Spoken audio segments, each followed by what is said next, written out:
बाबत नगर परिषद अध्यक्ष पदाचं आरक्षण जाहीर करण्यात आलंय। बुलढाण्यामध्ये 11 पैकी 8 नगर परिषदांचं अध्यक्षपद महिलांसाठी आरक्षित आहे। अनेक इच्छुक पुरुष उमेदवारांचा सुद्धा आता हिरमोड झालेला आहे। दरम्यान बुलढाण्यामध्ये कोणकोणत्या नगर परिषदांवर महिला राज असणार आहे पाहूयात ग्राफिक्सच्या माध्यमातून। सध्या नगर परिषदा बुलढाणा अध्यक्षपद सर्वसाधारण महिलेसाठी आरक्षित आहे। नगर परिषद खामगाव अध्यक्षपद सर्वसाधारण महिलांसाठी आरक्षित आहे, तर नगर परिषद नांदुरा अध्यक्ष सर्वसाधारण महिलेसाठी आरक्षित आहे।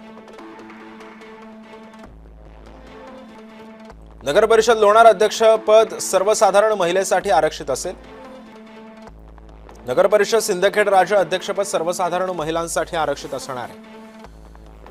नगर परिषद मेहकर अध्यक्षपद सर्वसाधारण महिलेसाठी आरक्षित असेल, तर नगर परिषद देऊळगाव राजा अध्यक्षपद अनुसूचित जातींच्या महिलेसाठी आरक्षित असेल। नगर परिषद मलकापूर अध्यक्षपद हे ओबीसी महिलांसाठी आरक्षित असेल, तर नगर परिषद चिखली अध्यक्षपद सर्वसाधारण महिलेसाठी आरक्षित असेल।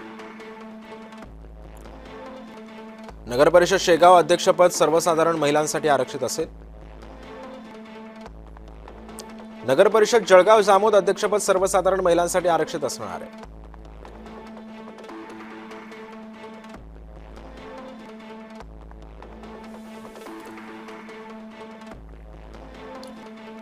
आणि या संदर्भामध्ये माहिती देतात आमचे प्रतिनिधी प्रफुल्ल खंदारे।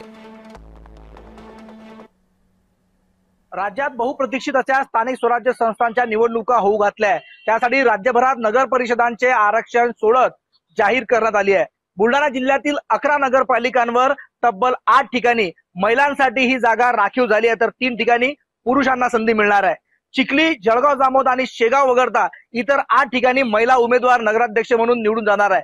त्यामुळे गुडघ्याला बाशिंग बांधून असलेले अनेक इच्छुकांचा हिरमोड या आरक्षण सोडतीमुळे झाल्याचं बोललं जात आहे।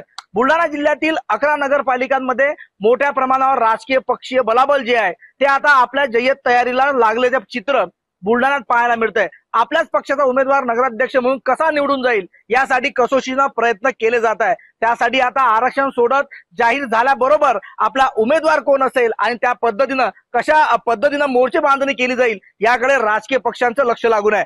प्रफुल्ल खंदारे, जय महाराष्ट्र न्यूज, बुलढाणा।